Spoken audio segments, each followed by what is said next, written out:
Hello दोस्तों, स्वागत है एक बार पुनः आप सभी का अपने इस YouTube चैनल टॉपर गैलेक्सी में। दोस्तों इस वीडियो पे हम लोग बात करने वाले हैं क्लास 12 फिजिक्स के अंतर्गत आपकी बुक से 5 काफी ज्यादा महत्वपूर्ण न्यूमेरिकल क्वेश्चन को। तो यहाँ पर इस वीडियो में हम ये सभी क्वेश्चन को बिल्कुल उनके सोल्यूशन के साथ देखने वाले, यानी कि आपको सारे क्वेश्चन मैं जो है सोल्यूशन के साथ बताने वाला हूँ। तो आप लोग वीडियो को अंत तक देखेगा। और देखिए आप सभी जानते हैं कि फिजिक्स में यार न्यूमेरिकल कितना ज्यादा इंपॉर्टेंट रखते हैं, ठीक है। तो चलिए यहाँ पर शुरू करते हैं कि क्वेश्चन को अच्छे तरीके से समझ लीजिएगा। बाकी यहाँ पर देखिए बात करें ये क्वेश्चन आपके कितने नंबर में आने वाले हैं। तो देखिए ज्यादा आपके देखिए बड़े वाले क्वेश्चन नहीं है, कि आपके लॉन्ग क्वेश्चन नहीं होने वाले हैं। यहाँ पर आपका ये क्वेश्चन जो है 2 से 3 नंबर के लिए आते हैं, ठीक है। लेकिन यार न्यूमेरिकल है आते तो हैं, तो हमें सॉल्व भी करना है। तो आप ये चाहे 2 नंबर में चाहे 5 नंबर में तो करना है, ठीक है। तो यहाँ पर चलिए देखते हैं, यहाँ पर पांचों को अच्छे तरीके से समझेंगे। लेकिन यहाँ पर थोड़ा सा आपको हो सकता है कठिन लगे, लेकिन देखिए कुछ भी नहीं होता। न्यूमेरिकल क्वेश्चन को सॉल्व करने का तरीका मैं आपको बता चुका हूं कि मात्र आप अगर फार्मूले को तैयार कर लेते हैं तो सबसे पहले आपको सूत्र तैयार करना है। उसके बाद फार्मूले को तैयार करने के बाद जब क्वेश्चन आपके सामने आए तो उस क्वेश्चन को आपको कम से कम 2 से 3 बार पढ़ना है। जब आपको यह समझ में आ जाए कि हमारी वैल्यू क्या दी गई है और हमें यहां पर क्या निकालना है, ठीक है, सारी चीज जब आपको पता चल जाएंगे तभी जो है आप न्यूमेरिकल को सॉल्व कर पाएंगे। तो मैं आपको एक वीडियो जल्द ही लाने वाला हूं जिसमें मैं आपको जो है आपकी पूरी बुक से फिजिक्स में जितने भी आपके फार्मूले हैं उस पर मैं आपको एक ही वीडियो में सारे फार्मूले कवर कर दूंगा। तो वहां पर आप लोग इस वीडियो को देख लीजिएगा तो आपको न्यूमेरिकल सॉल्व करने में प्रॉब्लम नहीं होगी। तो चलिए देखते हैं, यहां पर आपका कह रहा है कि एक तार में 5 मिली एम्पियर की धारा बह रही है, ठीक है। तो तार की अनुप्रस्थ काट से प्रति मिनट कितने इलेक्ट्रॉन गुजरते हैं, ऐसा क्वेश्चन आपसे पूछ रहा है ना। तो चलिए इसको हम सॉल्व करते हैं। यहां पर इसी प्रकार के 5 क्वेश्चन आपके होने वाले हैं।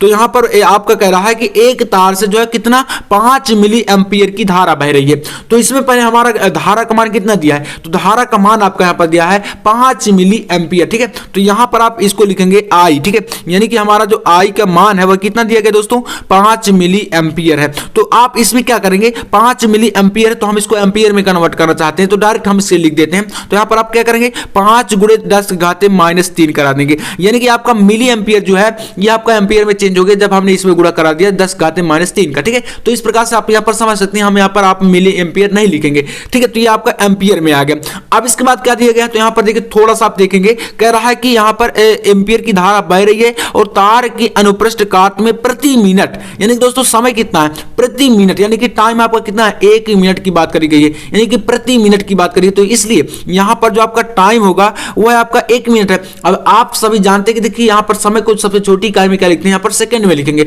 तो इसलिए आपका टी जो हो जाएगा यहां पर कितना होगा, 60 सेकंड दिया गया है ना। 1 मिनट की बात करेंगे तो इसलिए हम यहां पर मिनट को जो है सेकंड में लिखेंगे, तो इसलिए यहां पर आपका 60 सेकंड है। अब देखिए यहां पर आपको क्या निकालना है, तो आपको निकालना है कि कितने इलेक्ट्रॉन जो है गुजरते हैं, यानी कि आपको इलेक्ट्रॉनों की संख्या निकालनी है ना। तो इलेक्ट्रॉन की संख्या आपको निकालनी है। तो यहां पर आपको देखिए ई का जो मान होता है, यानी इलेक्ट्रॉन पर जो आवेश होता है वह आपको पता ही होगा। इलेक्ट्रॉन पर जो है आवेश होता है वह आपका कितना होता है, ये आपका ई इक्वल होता है 1.6 × 10 की पावर, ठीक है, -19 कूलम, ठीक है। ये आपको पता ही रहता है, ठीक है। तो ये वैल्यू हमें पता रहती है। अब इसके बाद देखिए यहां पर आपको क्या निकालना है, तो नंबर ऑफ इलेक्ट्रॉन निकालना है, यानी कि इलेक्ट्रॉनों की संख्या निकालनी है। तो चलिए इसको आपने जो है क्वांटमीकरण सिद्धांत भी पढ़ा होगा, Q बराबर NE के, ठीक है। Q बराबर क्या होता है आपका, NE होता है। तो देखिए इसका आपका एक फार्मूला यहां पर लगेगा, सिंपल सा छोटा सा फार्मूला है, बस आपको थोड़ा सा देखना है। यहां पर आपका देखिए I इक्वल जो होता है, ठीक है, धारा बराबर ये क्या होता है, ये आपका आवेश बटे समय के होता है, ठीक है, आवेश बटे समय होता है। ये हमारा फार्मूला होता है, यानी कि धारा बराबर आवेश बटे समय, या आवेश बराबर आप चाहें तो धारा गुणे समय कर सकते हैं। तो ये आपका फार्मूला, इसे आप जिस भी तरीके से यूज करना चाहें तो आप कर सकते हैं ना। अब देखिए यहां पर हमारा जो क्वांटमीकरण सिद्धांत है आपने शुरुआत में ही पढ़ा होगा चैप्टर में फिजिक्स में। तो Q बराबर किसके होता है, Q बराबर आपका NE के होता है, जहां N क्या होता है, इलेक्ट्रॉनों की संख्या होती है, और E आपका क्या होता है, इलेक्ट्रॉन पर आवेश होता है, ठीक है। आप इतना समझ गए ना, बिल्कुल कंफ्यूजन नहीं रहनी चाहिए। तो आप क्या करेंगे, Q की जगह पर जो है यहां पर आप NE रख देंगे, क्योंकि यहां पर हमारे पास E की वैल्यू दी गई है और हमें N निकालना है। क्योंकि देखिए N आपके क्या है, कितने इलेक्ट्रॉन गुजरते हैं, मतलब कि इलेक्ट्रॉनों की संख्या है। तो इलेक्ट्रॉनों की संख्या ही हमें क्वेश्चन में निकालना है। तो इसलिए क्या करेंगे, Q की जगह पर NE रख देंगे। तो देखिए यहां पर रखेंगे I इक्वल, ठीक है, I इक्वल NE, और यहां पर अपान में क्या है, T है, ठीक है। इतना आप समझ गए, ये हमारा फार्मूला अब तैयार हो गया। अब इसमें क्या करेंगे, जो भी वैल्यू दी गई है उनको रख देंगे। तो I की वैल्यू हमारे पास दी गई है, तो हम क्या करेंगे, हमें NE N निकालना है। तो N को हम पहले अलग करेंगे और यहां पर आपको बाकी सारी वैल्यू एक तरफ कर देंगे, है ना। तो इसमें देखिए क्या हो जाएगा, यहां पर आप इतना कर सकते हैं, इसको एक स्टेप में यहां पर N को जब आप अलग करेंगे, ठीक है, तो जो टी है आपका ये आई के गुणे में चला जाएगा, है ना, जाएगा ना। तो यहाँ पर टी जो है आपका ये आई के गुणे में जाएगा और जो ई है आपका वह इनके बटे में आ जाएगा, यानी कि आपका जो ये फार्मूला बनेगा कुल मिलाकर, तो एन इक्वल आपका यहाँ पर कामा लगा देते हैं, तो एन इक्वल आपका बन जाएगा आई इंटू टी और अपान ई। इतना आप समझ गए ना। देखिए यहाँ पर टी जो है ये आपका तिरछा गुणा जब कराएंगे तिरछा गुणा, तो आपका जो ये आई के साथ गुणे में जाएगा और ई आपका क्या है तिरछे गुणे में जो है नीचे आ जाएगा, मतलब आई इंटू टी अपान ई हो जाएगा एन बराबर। तो एन बराबर हमें एन ही तो निकालना, तो अब हमारा फार्मूला तैयार हो गया।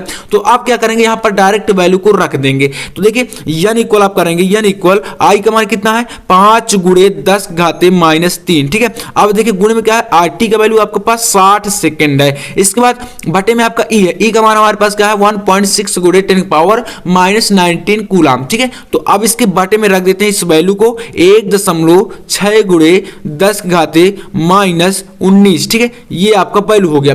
अब इसमें क्या करना है, कुछ नहीं, आपको सीधा सा सॉल्व कर देना है, बहुत ही सिंपल है ना। तो चलिए इसको देखिए क्या करने हैं, यहाँ पर आप जो है 60 का ऊपर गुणा करा दीजिए डायरेक्ट, मतलब आपको इसमें क्या करना है, इसका 60 का जो है 5 में मल्टीप्लाई कर देना है। जब आप लोग इसका गुणा करेंगे तो आपका हो जाएगा यहाँ पर 300, ठीक है, यानी कि 6 पंचे 30, तो यहाँ पर आपका 300 बनेगा।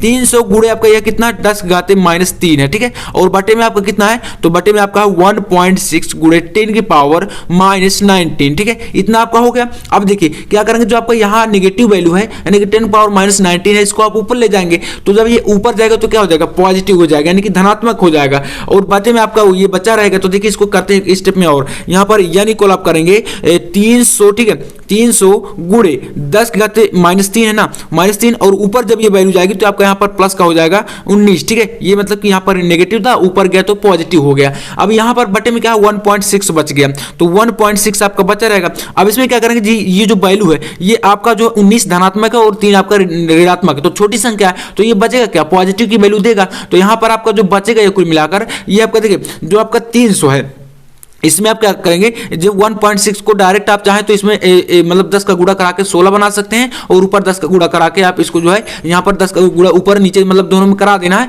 तो आप इसको जो है डायरेक्ट भाग करा सकते हैं, मतलब इतना कैलकुलेशन आपको कर लेना है। बाकी आपका जो वैल्यू यहाँ पर निकल के आएगा वह देखिए डायरेक्ट आपका आ जाएगा 1.875, ठीक है, और गुणे 10 की पावर 18, ठीक है, यानी 18। और ये क्या है, इलेक्ट्रॉनों की संख्या है, तो मतलब कि इतने इलेक्ट्रॉन हो जाएंगे, ठीक है। तो इतना आप इसके आगे थोड़ा सोल्यूशन जो है कर लीजिएगा, बहुत सिंपल है, कुछ भी नहीं। देखिए यहाँ पर क्या करना है, आपको इसमें जो है 10 का गुणा करा दें तो ये दशमलव मुक्त हो जाएगा, और 10 का आप ऊपर गुणा करा दीजिएगा, तो बाकी आपका यहाँ पर जो बचेगा आप उसको डिवाइड करके इतना निकाल लीजिएगा। तो मतलब इस प्रकार से आपको जो है इलेक्ट्रॉनों की संख्या निकालने की काफी सिंपल है। इसके बाद चलिए देखते हैं दूसरा न्यूमेरिकल, यह भी यार काफी महत्वपूर्ण है। और हाँ, आप लोग बिल्कुल ध्यानपूर्वक समझिएगा, बिल्कुल एक एक स्टेप मैं आपको बताता हूं।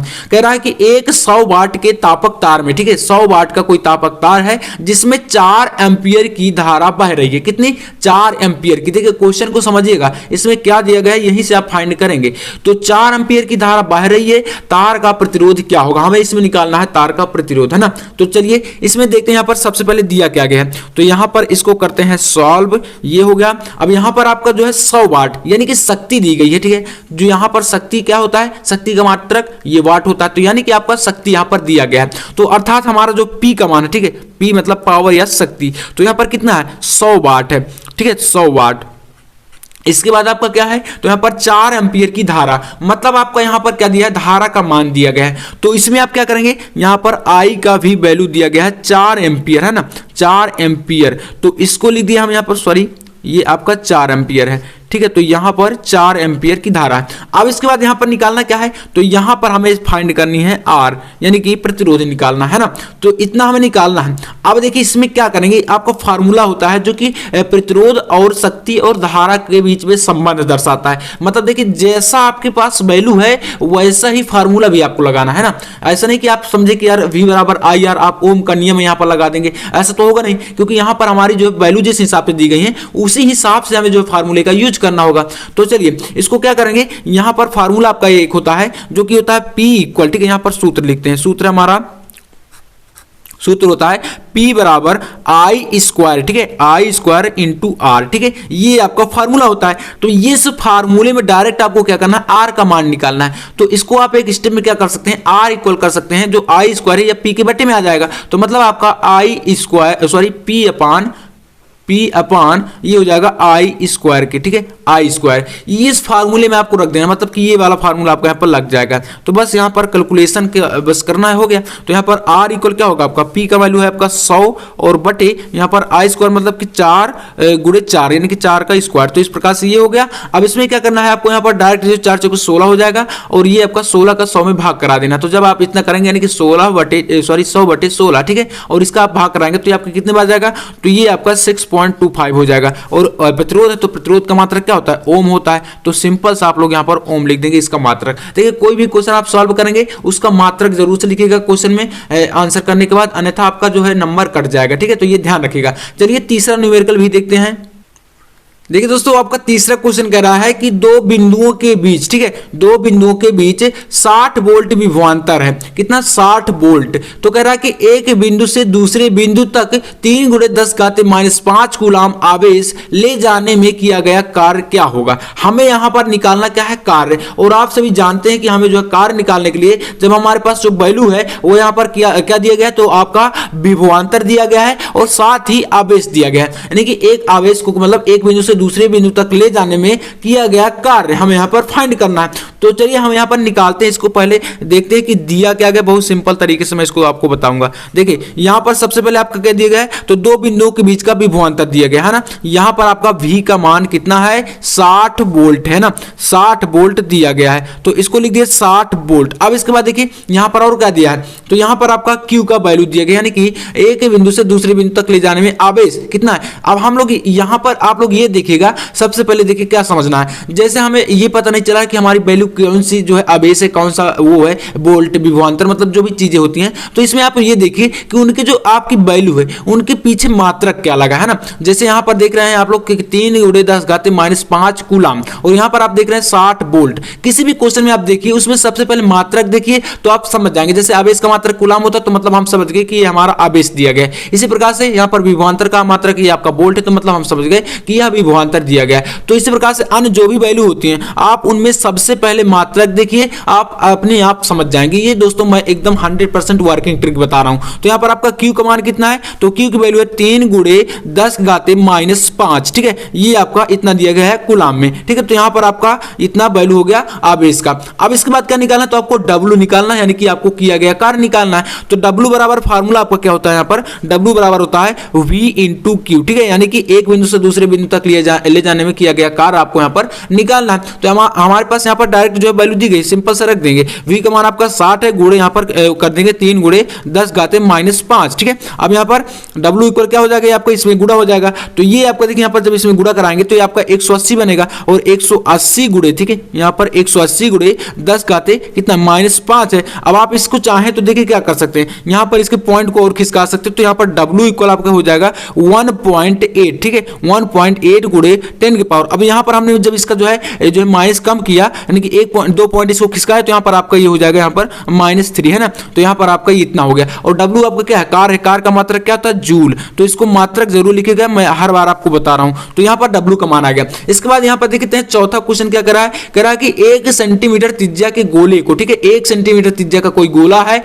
इसको 1 कूलाम आवेश देने से गोले के पृष्ठ पर उत्पन्न विभव की गणना करिए। तो यह क्वेश्चन आपसे कह रहा है ना। चलिए इसको करना क्या है, सबसे पहले यहां पर जो वैल्यू दी गई वो है आप फाइंड करिए। तो कह रहा है कि 1 सेंटीमीटर त्रिज्या के गोले को 1 कूलाम आवेश देते हैं, मतलब कि यहां पर आपका कितना दिया गया है, हल करेंगे इसको तो यहां पर आपका आवेश दिया गया है Q का मान आपका 1 कूलाम है। इसके बाद यहां पर देखिए आपका रेडियस यानी कि त्रिज्या कितनी दी गई है, तो 1 सेंटीमीटर त्रिज्या है, मतलब यहां पर आपका R का मान है 1 सेंटीमीटर, ठीक है। तो यहां पर आप क्या करेंगे, इसको मीटर में चेंज करेंगे। सबसे पहली बात आपको यही देखना होता है कि आपको मतलब जो वैल्यू है उनको बहुत अच्छे तरीके से रखनी पड़ेगी, अन्यथा न्यूमेरिकल गलत हो जाता है। तो R का मान आपका कितना है, R इक्वल आपका दिया गया है 1 × 10 की पावर -2, मतलब कि यहां पर हमने इसको क्या किया, सेंटीमीटर को मीटर में चेंज कर लिया। बस ये चीजें ध्यान रखिएगा, बाकी न्यूमेरिकल तो यार चुटकियों में हो जाते हैं। तो यहां पर आपको उत्पन्न विभव निकालना है, किस पर, गोले के पृष्ठ पर। तो यहां पर गोले के पृष्ठ के विभव के लिए आपको फार्मूला क्या होता है, तो V बराबर आपका होता है V इक्वल 1/4πε0, ठीक है, ε0 Q/R, ये फार्मूला लगेगा, ठीक है।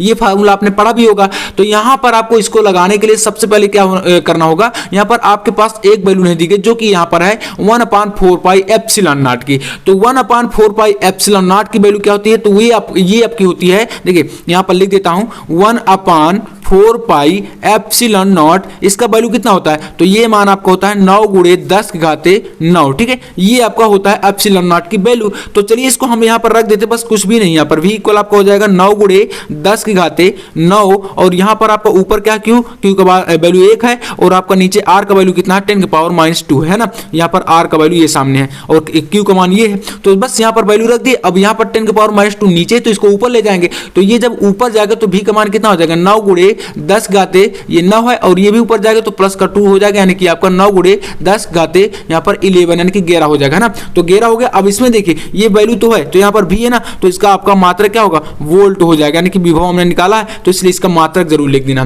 तो ये चौथा क्वेश्चन है, काफी आसान है। बाकी यहाँ पर एक देखते हैं आपका अंतिम क्वेश्चन, और यह आपका आसान भी है और बहुत ज्यादा इंपॉर्टेंट है। तो ये आपके 1 नंबर के लिए आता है। देखिए 1 कूलम आवेश में कह रहा है कि कितने इलेक्ट्रॉन होंगे, तो 1 कूलम आवेश में कितने इलेक्ट्रॉन होंगे, तो यह हमें फाइंड करना है। तो चलिए हमारे यहाँ पर पहले देखते हैं कि 1 कूलम मतलब कि यहाँ पर कितना दिया गया है, क्यू यानी कि आवेश कितना है 1 कूलम है, ठीक है। इसके बाद यहाँ पर आपका देखना है कि ई का वैल्यू कितना होता है, तो ई का वैल्यू आपका होता है 1.6 × 10⁻19 कूलम, ठीक है। यहाँ पर आपका ये आपका इस प्रकार से होता है 1.6 × 10⁻19 ही होता है, ठीक है। तो ये आपका होता है जूल में। इसके बाद यहाँ पर देखिए अगला क्वेश्चन क्या है, यहाँ पर और क्या बताया गया है, तो यहाँ पर आपको निकालना है इसमें कितने इलेक्ट्रॉन होंगे, मतलब दोस्तों यहाँ पर आपको इलेक्ट्रॉन निकालना है ना, नंबर ऑफ इलेक्ट्रॉन। तो यहाँ पर डायरेक्ट आप क्वांटमीकरण सिद्धांत लगा देंगे, कुछ भी नहीं करना। तो Q बराबर क्या होता है, Q बराबर Ne के होता है। तो यहाँ पर N की वैल्यू आपको निकालनी है, यानी कि नंबर ऑफ इलेक्ट्रॉन यहाँ पर आपको फाइंड करना है। तो N बराबर आपका हो जाएगा यहाँ पर Q/E के, ठीक है, Q/E के। तो यहाँ पर आपके पास ये वैल्यू दी गई है, तो आप सिंपल सा रख के निकाल लेंगे। जैसे यहाँ पर आप करेंगे Q का वैल्यू कितना है 1 है, और बटे आपका E का वैल्यू 1.6 × 10⁻19 है ना। तो ये वैल्यू आपके पास आ गई। इसके बाद आप क्या करेंगे 19 को जो है इस प्रकार से अगर चाहें तो आप ऊपर ले जा सकते हैं, बाकी यहाँ पर आपका इसी प्रकार से रहेगा। देखिए इसमें आप एक स्टेप करेंगे, यहाँ पर n इक्वल जो है 1/1.6 कर देंगे, और ये आपका जो 19 माइनस का है ऊपर जाएगा, तो ये हो जाएगा 10⁻19 यानी कि प्लस का हो जाएगा। अब एक में आप लोग 1.6 का जब भाग कराएंगे तो ये वैल्यू आपका कितना हो जाएगा 0 पर 0 करके यहाँ पर आएगा 0.625 करके, यानी कि आपका देखिए ये वैल्यू आपकी छोटी है 1, और बटे की वैल्यू जो 1.6 से क्या बड़ी है, तो यानी कि आपका ये जो है दशमलव में आएगा। तो ये आपका आ गया, और बाकी ऊपर वैल्यू आपकी हो जाएगी 19, ठीक है। तो यहाँ पर आपका क्या है, ये इलेक्ट्रॉन की संख्या है, तो यहाँ पर आपका इतने इलेक्ट्रॉन हो जाएंगे। और अगर आप चाहें तो एक स्टेप और कर सकते हैं, कैसे, तो n बराबर आप यहाँ पर कर सकते हैं। देखिए n इक्वल आप कर सकते हैं, जो ये आपका दशमलव लगा है ना, तो इसको आप मुक्त कराएंगे, तो यानी कि आप एक पॉइंट इसको जब खिसकाएंगे तो 6.25 कर देंगे, तो ये 10 की पावर जो 19 है ये आपका 18 हो जाएगा, ठीक है। और इतने आपके इलेक्ट्रॉन बच जाएंगे। तो यहाँ पर आप निकाल सकते हैं कि 1 कूलम आवेश देने पर जो है 1 कूलम आवेश में कितने इलेक्ट्रॉन होते हैं, तो यहाँ पर आपका हो गया 6.25 × 10⁻18 इलेक्ट्रॉन, ठीक है। तो इस प्रकार से देखिए ये न्यूमेरिकल है। बाकी ये वाला न्यूमेरिकल जो है काफी इंपॉर्टेंट है, ये आपको क्वेश्चन ऑब्जेक्टिव में आता है, तो इसलिए ध्यान रखिएगा, सारे क्वेश्चन को अच्छे तरीके से समझिएगा। बाकी उम्मीद करूंगा कि यार आपको वीडियो पसंद आया है। वीडियो अच्छा लगा तो लाइक कर देना, और चैनल पर ना सब्सक्राइब भी कर लेना। इसी प्रकार से इंपॉर्टेंट वीडियो आपको यहाँ पर मिलने वाला है, physics, chemistry, biology, Hindi, English, सारे सब्जेक्ट आपको अच्छे तरीके से मैं कवर कराने वाला हूँ। तो मैं आपसे मिलता हूँ नेक्स्ट वीडियो में, तब तक ले जय हिंद, वंदे मातरम।